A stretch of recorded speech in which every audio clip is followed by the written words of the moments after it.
भारत को अगर टुकड़ा होने से किसी ने बचाया है तो सीमांचल के गय्यूर आवाम ने, यहाँ के मुसलमानों ने बचाया है, आपके खानदान के लोगों ने नहीं बचाया है। उसके बावजूद भी अमित शाह आते हैं और यह कहते हैं कि मुसलमानों की बड़ी आबादी है, और भाजपा के वो लोग जिनको हमारे पंचायत नुमाइंदगान ने दूध पिलाकर खैरात के नाम पर वोट देकर अपना पेशवा बनाया, इन बेगैरतों को पूछना चाहिए कि आखिर अमित शाह के कान में इस इलाके के मुसलमानों के खिलाफ, इस इलाके के हिंदुओं की मोहब्बत के खिलाफ, इस मुल्क के इस खित्ते में गंगा जमनी तहजीब के खिलाफ अगर कान भरने का काम किया है तो इन्हीं मुखियाओं के वोट ने किया है, इन्हीं पंचायत सदस्यों के वोट ने किया है। मेरे भाई, अपने दरमियान में बेगैरत पैदा करो। जिस्म बेचने वाली औरत तवायफ नहीं होती है, 70 तवायफों से ज्यादा गुनहगार वो होता है जो जमीर का सौदागर होता है। इसलिए जमीर को मत बेचो। मैं गय्यूर नौजवानों, मैं तुम्हारी आंखों में जो अंगारा देख रहा हूं, जो अंगारे देख रहा हूं, जो तुम्हारी पेशानी में इनकलाब की लकीरें देख रहा हूं, मुझे यकीन हो गया है कि मोदी खुद ही उल्टा लटक जाएगा, लेकिन हिंदुस्तान के संविधान को कभी पारा पारा नहीं कर सकेगा, इसलिए कि हिंदुस्तान में गंगा जमनी तहजीबें भी बाकी है। आप जानते हैं ये मामला सिर्फ मुसलमानों का है, ये मुसलमानों का मामला सिर्फ नहीं है, ये हिंदुस्तान के दलितों का मामला है, हिंदुस्तान की दूसरी अकलियतों का मामला है। जब कोई चोर और डाकू कहीं आता है तो सबसे पहले उस घर के सबसे जमा मजबूत आदमी पर डंडे चलाता है ताकि ये खौफजदा हो जाए तो बाकी लोग सर झुकाने पर मजबूर हो जाएंगे। बिहार हिंदुस्तान की अकलियत के लोगों, माइनॉरिटी के लोगों, दलित और पसमानदों, कान खोलकर सुन लो। अगर हिंदुस्तान की सबसे बड़ी अकलियत मुसलमानों के इस जंग में अगर तुमने साथ देकर इस काले कानून का खात्मा नहीं किया तो आज हमारी बारी है, कल तुम्हारी बारी आने वाली है। इसलिए होश में आना पड़ेगा और इस वक्त हमें बहुत मुत्तहिद होकर, गैरतमंद होकर लड़ाई लड़ने की जरूरत है। बिहार के इस खित्ते में कभी मौलाना मोहम्मद वली रहमानी साहब नव्वरल्लाह मरकदहू ने एक इनकलाबी जुमला की शगन की सरजमीन में कहा था। क्या कहा था कि गय्यूर मुसलमानों, ऐ सीमांचल के दलितों, तुम्हारी आबादी इस कदर यहाँ पर है और तुम इतने बदहाल हो, तुम्हारी बदहाली का कसूरवार जितना पटना और दिल्ली है उससे ज्यादा कसूरवार तुम हो। इसलिए हो कि तुम जुल्म के खिलाफ आवाज नहीं उठाते। होना तो ये चाहिए था कि मुल्क में दलितों और अकलियतों के खिलाफ अगर कोई जुल्म हो तो यहाँ से ज्वार भाटा की लहरें उठनी थी और पूरे मुल्क में फैलनी थी, लेकिन अफसोस कि जो लहरें दूर से चलकर आती हैं वो भी सीमांचल में थम जाती हैं। मैं मौलाना के रूह को इत्मीनान पहुंचाता हूं कि मौलाना, आपने जुमला आज से 20 साल पहले कहा था, मैं राजद का एमएलए था, लेकिन अल्लाह का शुक्र है कि वक्त इस काले कानून के खिलाफ, अकलियतों पर हो रहे जुल्म के खिलाफ, बिहार की नाकारा और नापाक हुकूमत के खिलाफ अब सीमांचल के लोग खामोश नहीं है, बल्कि सीमांचल जो लहरें उठती हैं वो पूरे हिंदुस्तान में फैल रही है। यहाँ पर एमआईएम की जीत इस बात की इनकलाबी दलील है। मैं आप लोगों से कहना चाहता हूँ, रात अंधेरी है और लंबी भी है। हम अपनी मिल्ली तंजीमों के सरबराहों से कहना चाहते हैं और ये हिंदुस्तान भर के मिल्ली तंजीमों से पैगाम पहुंचाना चाहते हैं। मैंने अपने सदर बावकार से इस वक्त चाय पर गुफ्तगू करते हुए एक वाकया सुनाया कि 2017 में जब सैलाब आया था तो यही हल्दी खोरा के टुपामारी के बीच में एक नौजवान हमारा बह गया, साइकिल उसकी बह गई, उसने मुश्किल से अपनी जान बचाई। एक डुम्बर के गाज में जो आज भी खड़ा है जाकर उसने सहारा लिया और कहा जाता है 24 या 36 घंटे तक उसने उस दरख्त पे पनाह ली। वो बताता है कि जिस दरख्त में मैं था वहां पर रंग बिरंग के अलग अलग 50 किस्म के सांप थे, लेकिन हर सांप सहमा हुआ था, कोई किसी को डंक नहीं मार रहा था, हत्ता कि उन सांपों के दरमियान में घिरा हुआ था, लेकिन मुझे भी उस सांप ने कोई नुकसान नहीं पहुंचाया। मेरे मिल्लत के गाजियों, अगर मुसीबत के मैदान में अगर आफत आती है तो जंगल का दरिंदा अगर मुत्तहिद और शरीफ हो सकता है, अगर इस काले कानून के खिलाफ मिल्लत के गय्यूर तंजीम के जिम्मेदारों आपने इत्तिहाद का सबूत नहीं दिया तो मैं समझता हूं कि वो दरिंदगी भी हम पर शर्माने लगेगी। जरूरत इस बात की है कि मुल्क गिर सतह पर हमारी मिल्ली तंजीमें, हमारी सेकुलर सियासी पार्टियां, चूंकि मुझे यकीन है कि इस वक्त पार्लियामेंट में भले ही हमारे 24 मुस्लिम मेंबरान हैं, हम हिंदू और मुसलमानों के दरमियान में पार्लियामेंट को तकसीम नहीं कर सकते। हिंदुओं के लिए मंदिर हो सकता है, किसी के लिए गुरुद्वारा, किसी के लिए गिरजाघर हो सकता है, मुसलमानों के लिए मस्जिद हो सकती है, ये उनके इबादत खाने हैं, लेकिन इस मुल्क के कानून के लिए लड़ना सबकी जिम्मेदारी है। वक्फ का ये जो काला कानून आया है नौजवानों, मैं इख्तिसार से कहता हूं, 6 दिसंबर को तुम्हारी शादी की तारीख रही होगी, 6 दिसंबर को तुम्हारी पैदाइश की तारीख रही होगी, 6 दिसंबर को खुशियों के और तो तारीखें रही होंगी, लेकिन जब 6 दिसंबर का काला दिन आता है तो मेरी खुशियां मुझे खुशी नजर नहीं आती। अगर ईद भी आ जाए तो मेरी आंखों में गम होता है, इसलिए कि 6 दिसंबर का वो काला दिन हमारे बाबरी मस्जिद को टूटने का दिन है। यकीन जानो, मेरे ससुर रवीसी साहब ने कहा है कि बाबरी मस्जिद की कहानी हम आज ही नहीं कहते हैं, ये मस्जिद थी, मस्जिद है और ता क़यामत मस्जिद रहेगी, और हम अपने आने वाली नस्लों को भी बता के जाएंगे कि यहाँ के जालिमों ने हमारी मस्जिदों को तोड़ा है, और हमने शराफत का मुजाहरा किया है कि जो कुछ हमारी अदालत ने फैसला कर दिया हमने तस्लीम कर लिया है। लेकिन हम तारीख को याद रखेंगे।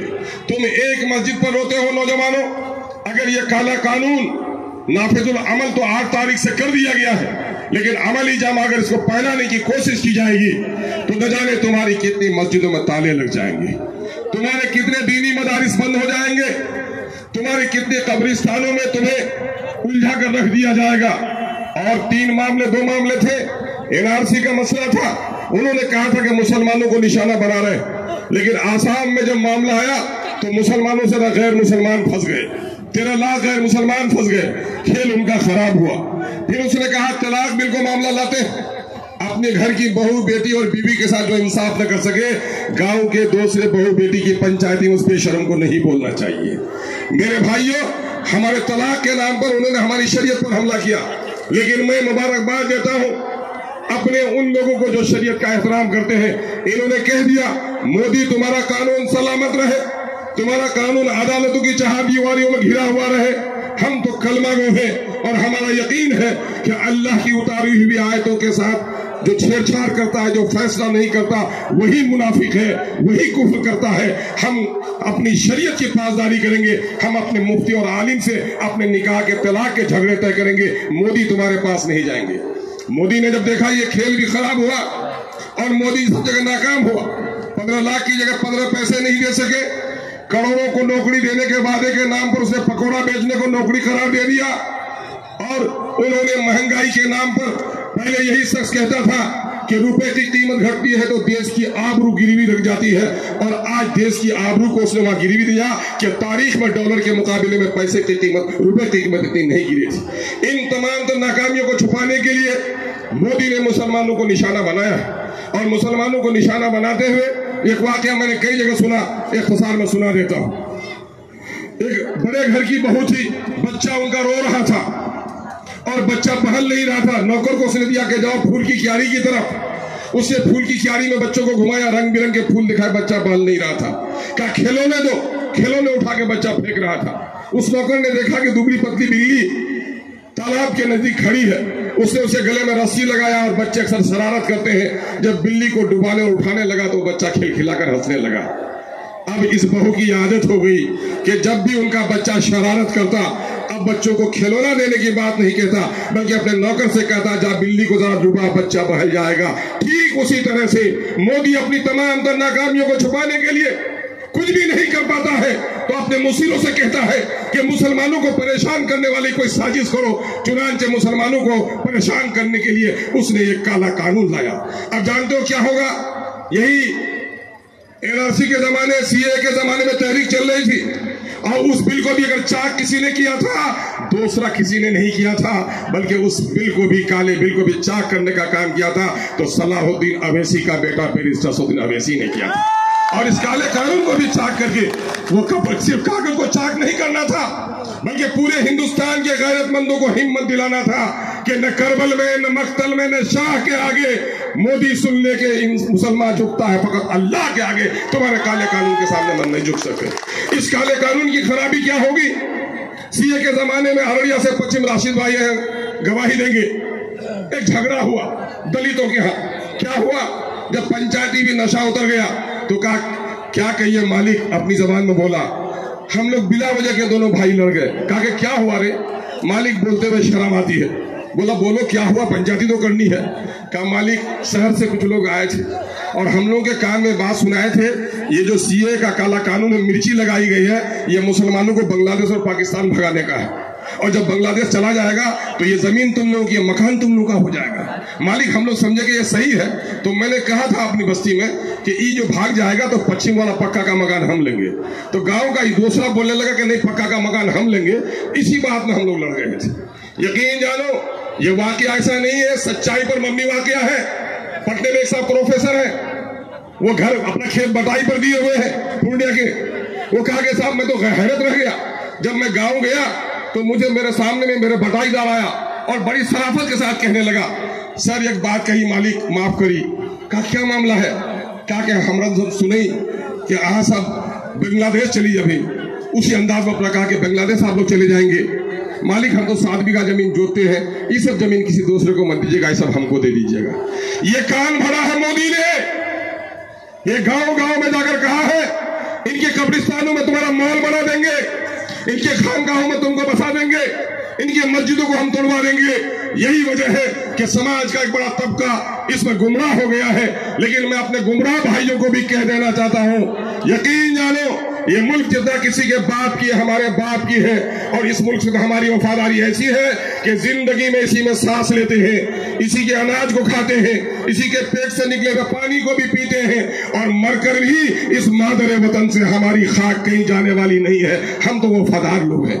और सुन लो, मछली पानी के बगैर तो जिंदा रह सकती है, लेकिन मुसलमान वो कौम है, शराबी जुआरी गुनहगार हो सकता है, लेकिन अपनी शरीयत को पामाल करते हुए कोई बर्दाश्त नहीं हो सकता है। इसलिए कान खोल कर सुन लो कि मछली पानी के बगैर तो जिंदा रह सकती है, मुसलमान शरीयत के बगैर जिंदा नहीं रह सकता। इसलिए अपनी शरीयत को बचाने के लिए हम हर लड़ाई लड़ेंगे। मुझे खुशी है कि इस वक्त तौसीफ आलम साहब ने पार्टी में शमूलियत इख्तियार की है। पिछले दिनों किससे क्या दगा दिया है ये आपके सामने में। मेरी ये ताकत नहीं कि मैं किसी से बदला लूं, लेकिन आपके अगर एतमाद के साथ किसी ने धोखा किया है तो बदला लेने वाले मालिक आप हैं। आज कौन है लीडर? कौन है लीडर? माँ के पेट से कोई जन्म नहीं लेता। अवाम जिसे इज्जत दे देती है वो लीडर बन जाता है, अवाम जिसे इज्जत छीन लेती है वो खाक पर आ जाता है। आपने अगर इंसाफ और उम्मीद की बुनियाद पर किसी को इज्जत दी है और आपके साथ दगा किया है तो इंसाफ करने वाले भी आप होंगे। हम अपने उन भाइयों से जो पार्टी के फैसले से नाराज हैं, मैं उनसे भी पैगाम देना चाहूंगा कि हम एक बड़े मकसद की लड़ाई लड़ रहे हैं। इस बड़े मकसद की लड़ाई में हमारे बड़ों ने जो फैसला किया है उस फैसले को हमें तस्लीम करना चाहिए अगर पार्टी से आपका रिश्ता है। और हम कहेंगे तौसीफ साहब से कि तौसीफ साहब आपको चाहिए कि जिन लोगों ने गुज़िश्ता 10 वर्षों से 12 वर्षों से बस्ती बस्ती में बहादुरगंज में एमआईएम को पहुंचाया है, बहादुरगंज के नौजवानों तुम घर जाना तो अपनी अम्मी को जरूर सलाम कहना, अपने बूढ़े अब्बा को जरूर सलाम कहना। मैं पार्लियामेंट का इलेक्शन हार गया, मुझे गम नहीं है, लेकिन बहादुरगंज में हमेशा हमको जिताने का काम किया है। आज यही वजह है कि एमआईएम को एक मकबूलियत इस सरजमीन पर मिली है। हम आपकी इन मेहरबानों के लिए शुक्रगुजार हैं। हम जनाब बैरिस्टर असदुद्दीन अवैसी साहब को भी यकीन दिलाना चाहते हैं कि यहाँ के लोगों ने बड़ी उम्मीद भरी नजरों से आपको देखा है। आपने इस वक्त जो काम किया है पूरे हिंदुस्तान में, उसकी कोई दूसरी नजीर हमारे दरमियान में नहीं है। अल्लाह आपकी तमाम तरह आफत से अल्लाह आपकी हिफाजत फरमाए। और मैं जनाब भाई तौसीफ साहब को कहना चाहूँगा कि आज जो ये रमक देख रहे हैं, ये जो पेशानी पे चमक देख रहे हैं, यकीनन एमआईएम के दीवानों और मतवालों की इसमें बड़ा खून लगा है। और आपसे हम समझते हैं एक नए अंदाज की सियासत का आप आगाज करेंगे ताकि सीमांचल की तारीख बदले और हमारी नस्लों को फायदा मिले। हम इस काले कानून की मुखालिफत करते हैं जो कुछ अभी कश्मीर की वादियों में जुल्म और ज्यादती हुई है, जिसके खिलाफ जनाब बैरिस्टर असदुद्दीन अवैसी साहब ने तमाम तर फिरका परस्तों के मुंह को बंद कर दिया है। गोदी मीडिया को सवाल पूछने की हिम्मत नहीं हुई है। ये हमारे अंदर के इंसान को देखना चाहता है। अरे हम तो वो है, इस संसार का ईश्वर ही एक नहीं, सारे इंसानों को एक माँ बाप की औलाद समझते हैं। और हमें तो ये पढ़ाया गया है नाहक किसी एक इंसान का खून पूरे इंसानों के कत्ल के बराबर है, और एक मासूम को बचाना पूरी इंसानियत को बचाने के बराबर है। इसलिए उन मासूमों का, उन मुसाफिरों का, उन सयाहों का जो कत्ल हुआ है उसकी हम पुरजोर मजम्मत करते हैं। आइए हम सब मिलकर एक नए इनकलाबी तारीख की तरफ कदम बढ़ाएं। बहुत बहुत शुक्रिया। सलाम आदाब।